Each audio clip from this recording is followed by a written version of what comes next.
So guys, जो आप अभी वीडियो देख रहे थे और प्रेजेंट टाइम पे यहाँ पे स्क्रीन पे एक पिक्चर देख रहे हैं,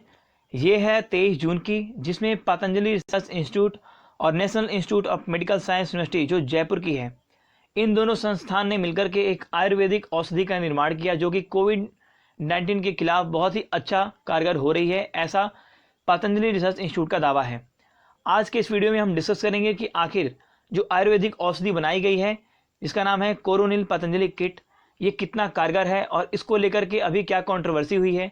इसके ऊपर में आयुष मंत्रालय का क्या रिएक्शन है और आयुष मंत्रालय ने इसको क्यों फिलहाल टाइम के लिए प्रतिबंधित कर दिया है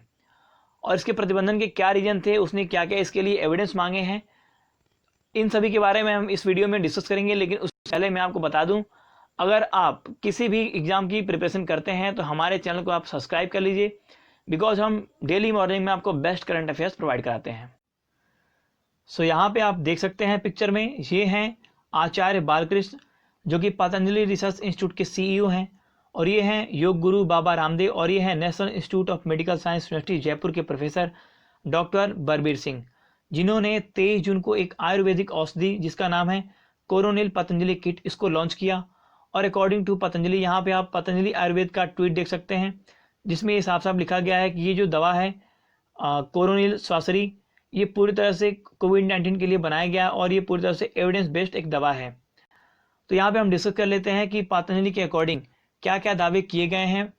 कोरोनिल पतंजलि किट को लेकर के। इसको हम शुरू से यहाँ पे एक बार देखते हैं। देखिए, 23 जून को बाबा रामदेव ने एक दवा को लॉन्च किया जिसके सीईओ, जिसको वहाँ पर सीईओ आचार्य बालकृष्ण भी मौजूद थे और योग गुरु बाबा रामदेव, इसके अलावा national institute of medical science university के प्रोफेसर बलबीर सिंह भी वहाँ पे मौजूद थे। तो 23 जून को आचार्य बालकृष्ण और योग गुरु बाबा रामदेव ने कोरोनिल पतंजलि किट को लॉन्च किया और according to Patanjali research institute ऐसा दावा किया गया कि ये पूरी तरह से कोरोना वायरस से संक्रमित लोगों को ठीक कर सकती है। यहाँ पे आप देख सकते हैं, according to Patanjali research institute, जो कोरोनिल और स्वासरी दवा है,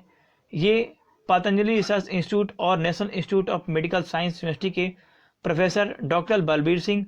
और उनकी अन्य डॉक्टर की टीम ने मिलकर के इसको बनाया है,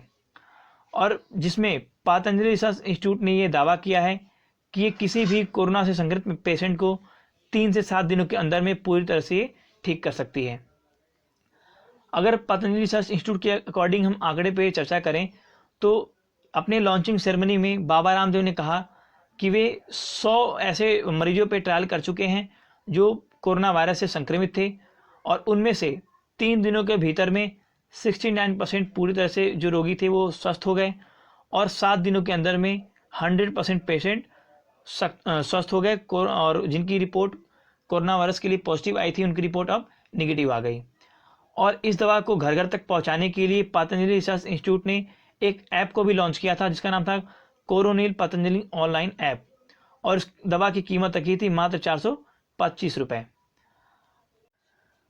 तो अब बात यह आती है कि यदि किसी भी आयुर्वेदिक दवा को विकसित करने के लिए या फिर बेचने के लिए केंद्र सरकार या आयुष मंत्रालय उनकी परमिशन की जरूरत नहीं पड़ती, तो इसके बावजूद भी जो आयुर्वेदिक दवा बनाई गई कोरोनिल पतंजलि किट, इसको केंद्र सरकार ने प्रतिबंधित क्यों कर दिया है। तो देखिए, इसको लेकर के जो आयुष मंत्रालय का जो स्टेटमेंट आया है वो ये है कि आयुष मंत्रालय ने ऐसा कहा है कि मंत्रालय के बिना अनुमति के कई दवाओं का भी ट्रायल चल रहा था, लेकिन उस ट्रायल लिस्ट में भी पतंजलि का नाम शामिल नहीं था, और इसके अलावा जो आयुर्वेद दवा विकसित की जा रही है उसके ट्रायल की जानकारी भी आयुष मंत्रालय को उपलब्ध नहीं कराई गई थी। इसके साथ साथ आयुष मंत्रालय ने यह भी कहा है कि यदि पतंजलि रिसर्च इंस्टीट्यूट बिना किसी ठोस वैज्ञानिक सबूत के कोरोना के इलाज के दावे के साथ में प्रचार या प्रसार करती है तो उसके ऊपर में ड्रग्स एंड रेमेडी कानून के तहत एक अपराध मानते हुए कार्रवाई की जाएगी। आप देख सकते हैं, अलावा आयुष मंत्रालय ने यह भी कहा है कि जो पतंजलि रिसर्च इंस्टीट्यूट ने जिन अस्पतालों में